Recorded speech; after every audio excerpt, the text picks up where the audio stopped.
Precision strikes, nuclear sites obliterated. The world watched and Trump delivered. But instead of unity, Democrats are calling it a crime. Roll the tape. Hurry up. The U.S. military carried out massive precision strikes on the 3 key nuclear facilities in the Iranian regime. Our objective was the destruction of Iran's nuclear enrichment capacity and a stop to the nuclear threat posed by the world's #1 state sponsor of terror. Tonight, I can report to the world that the strikes were a spectacular military success. Iran's key nuclear enrichment facilities have been completely and totally obliterated. Iran, the bully of the Middle East, must now make peace. If they do not, future attacks will be far greater and a lot easier. The media lost its mind, but Trump's words were very clear. We're done playing defense. He just leveled Iran's nuclear program in one night and did it with precision. Now they're screaming impeachment, not because it failed, but because it worked. He didn't ask for permission. He gave notice and then made history.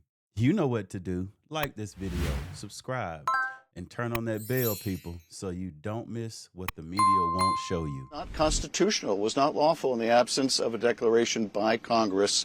And so the administration should have come to Congress. We will have a vote on a war powers resolution.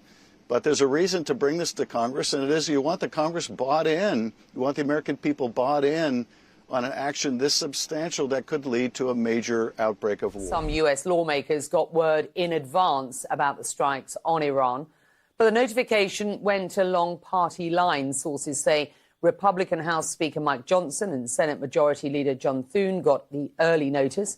The same applies to the top Republicans on the House and the Senate Intelligence Committees. But their Democratic counterparts were informed later, despite the fact that they all are usually briefed on major military engagements. Well, Senate Minority Leader Chuck Schumer is now demanding answers about the strikes from President Trump. Both chambers are expected to vote in the coming days. Here we go again. Another lecture from the Constitution Cosplay Committee. Funny how they never found their pocket constitution when Obama dropped more than 26,000 bombs in a single year. Trump strikes 3 nuke sites and suddenly it's a coup? Let's break it down. Article 2, Section 2 makes the president commander-in-chief. And under the War Powers Resolution, he did notify Congress. GOP got the intel, but Democrats didn't because Trump didn't want them leaking it. And that's not unconstitutional. That's called common sense. The president's disastrous decision to bomb Iran without authorization is a grave violation of the Constitution and congressional war powers. He has impulsively risked launching a war that may ensnare us for generations. It is absolutely and clearly grounds for impeachment. AOC wants impeachment, but I mean, truly, people, what else is new? If Trump eats breakfast, she files articles of removal. But notice what she never says. Was the intelligence wrong? Were the targets unjustified? Nope. It's all political theater. No concern for the fact that this was a strike on nuclear facilities run by the world's top terror sponsor. Iran yelled, "Death to America," and Trump said, "Try me." And your reaction to both the strikes themselves and Donald Trump's address to the nation shortly after?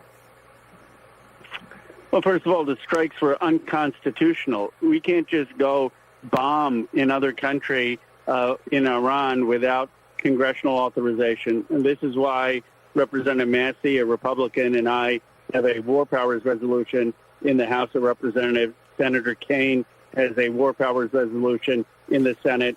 On Monday, both the Senate and the House could have a vote on this resolution. They're parroting the same lines, but let's be real.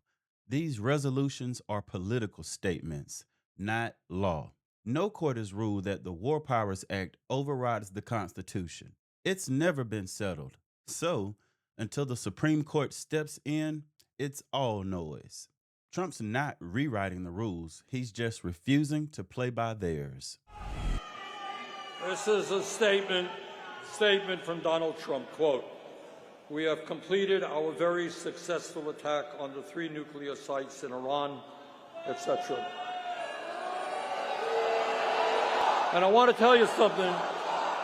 Not only is this news that I've just heard this second alarming, that all of you have just heard, but it is so grossly unconstitutional. All of you know that the only entity that can take this country to war is the U.S. Congress. The president does not have the right. Bernie should sit this one out. History lesson, people. This is the same guy who sat silent when Obama struck Libya without a single vote. Now suddenly it's grossly unconstitutional because Trump won't kiss the Senate ring first. Save it. This was a surgical strike, not a full-on invasion. What will be your next step if Iran or militias under Iranian influence in the region attack U.S. interests or allies in the region? And you can chime in on this too, Mr. Chairman. The battle damage assessment is ongoing, but our initial assessment, as the chairman said, is that all of our precision munitions struck where we wanted them to strike and had the desired effect, which means especially in Fordo, which was the primary target here, we believe we achieved destruction of capabilities there. Ultimately, wherever it may be, whether it's in Iraq or Syria or bases in the Gulf, as the president said, it would be, as the chairman said, it would be a very bad idea for Iran or its proxies to attempt to attack American forces. Translation, don't poke the bear. Iran got rocked, and if they retaliate, it's lights out. The Pentagon isn't bluffing. We're not talking about some long, drawn-out Middle East war. This is targeted, tech-driven, decisive power. That's the Trump doctrine. Have you heard from anyone in Iran, and are you expecting retaliation? Well, if they retaliate, it'll be the worst mistake they've ever made. Look, we can fly in and out of Iran at will. We went in last night. The president sent our military forces from halfway across the world, went in, conducted this operation, left. Not a shot was fired against us. They didn't even know what had happened. By the time we left, the planes were out of their airspace before they finally started realizing they had been hit. So it would be a terrible mistake if Iran retaliates. But that's not our goal. We are not declaring war on Iran. We're not looking for war on Iran. But if they attack us, then I think we have capabilities they haven't even seen yet. It would be a terrible mistake on their part. And frankly, it's not what we hope for or wish. What we want now is to ensure that Iran never has nuclear weapons. If what they want is a civil nuclear program where they have power plants like a lot of other countries in the world have, they can do that. That's the deal that's been offered to them. They rejected it. They played us. They tried to play us, I should say. They wouldn't respond to our offers. They disappeared for 10 days. And now, the president had to take action as a response. Rubio laid it out. Trump's message was delivered before Iran even knew what hit them. This wasn't bluster. This was brilliance. And here's the irony. It's preventing war, the kind of precision that forces bad actors to pause. That's deterrence.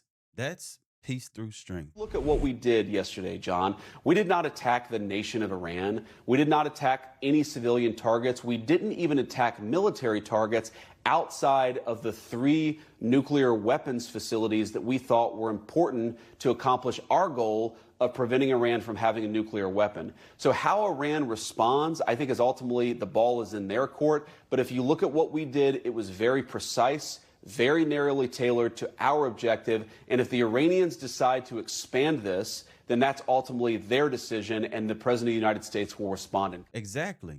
This wasn't about invasion. It was about prevention. Biden's administration funded Iran, and Trump just cut off their nukes. And guess what? The world is safer because of it. Were you surprised that President Trump took such decisive action? Well, let me say this unequivocally. I think President Trump made the right decision for America to attack Iran's nuclear weapons program. And I think we're on the verge of potentially seeing regime change in Iran as part of that. I think this is a huge change in the Middle East. It was a decisive action. It was the right thing to do. I thought somebody should do it for a long time, but better late than never. The second Bolton says regime change, alarms go off for good reason. But Trump's team shut that one down fast. They're not in it for the conquest. They're in it to keep nukes out of terrorists' hands, period. Mission was not and has not been about regime change. The president authorized a precision operation to neutralize the threats to our national interests posed by the Iranian nuclear program and the collective self-defense of our troops and our ally Israel. Our view has been very clear that we don't want a regime change.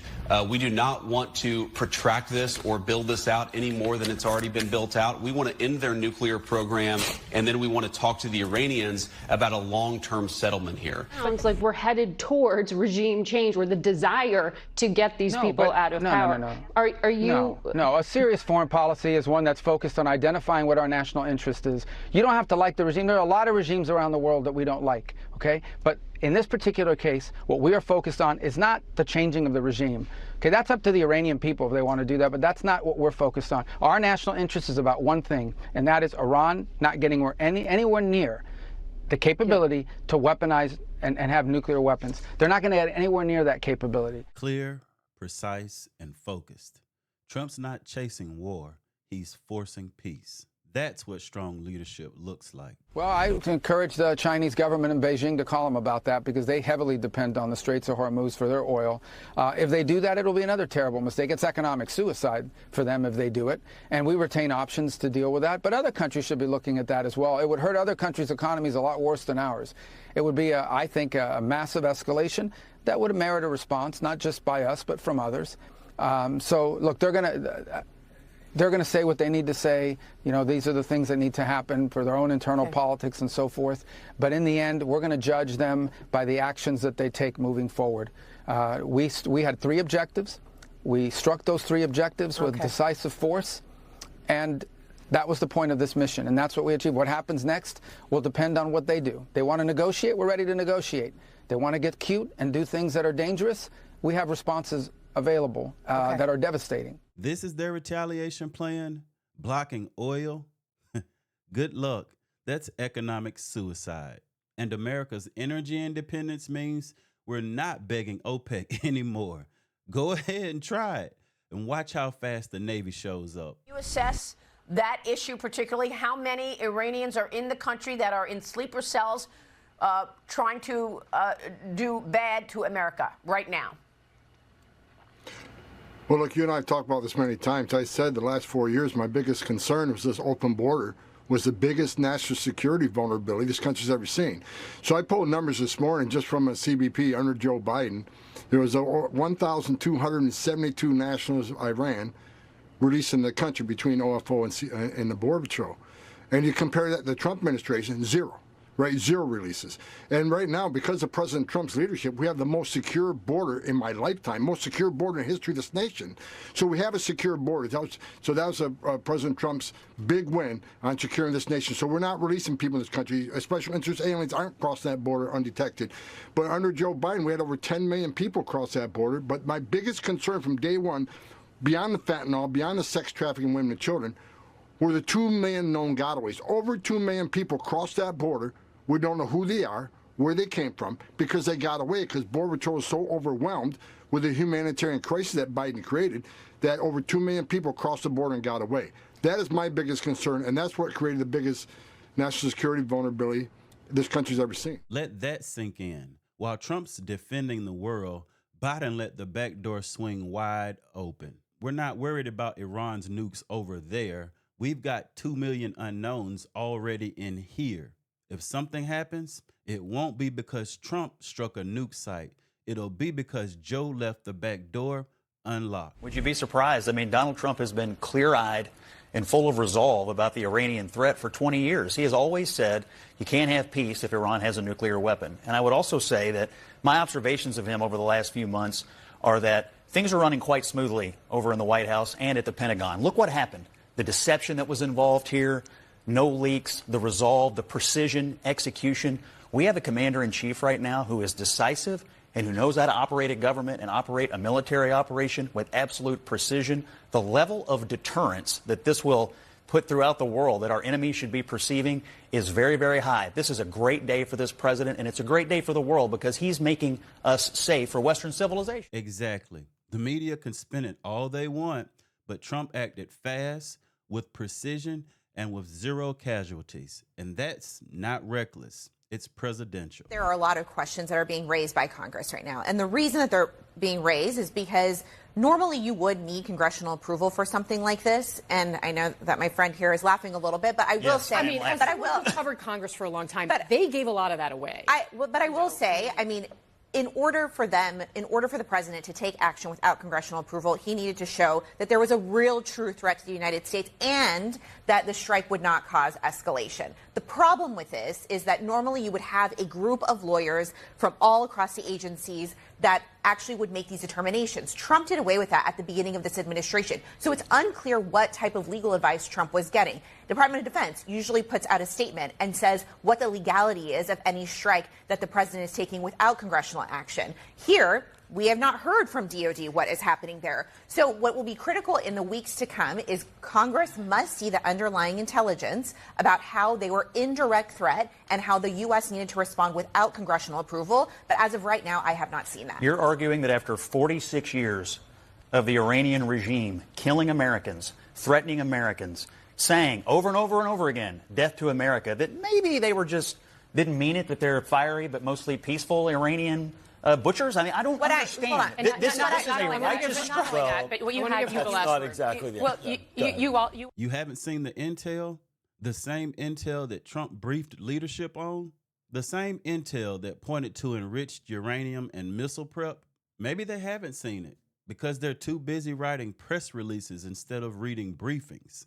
The bottom line is, this wasn't a mistake. It was a message. Let's not pretend this came out of nowhere. Iran's been chanting death to America for decades. Trump answered with a whisper and a precision strike. Democrats scream unconstitutional while ignoring the laws they already rewrote. If they want a ruling, let the Supreme Court decide. But don't confuse decisive action with dictatorship. Let's hear from the real ones still here. Should the War Powers Act be reformed or repealed? Did Trump's strike stop a war, or did it start one? What would Biden have done differently, if anything?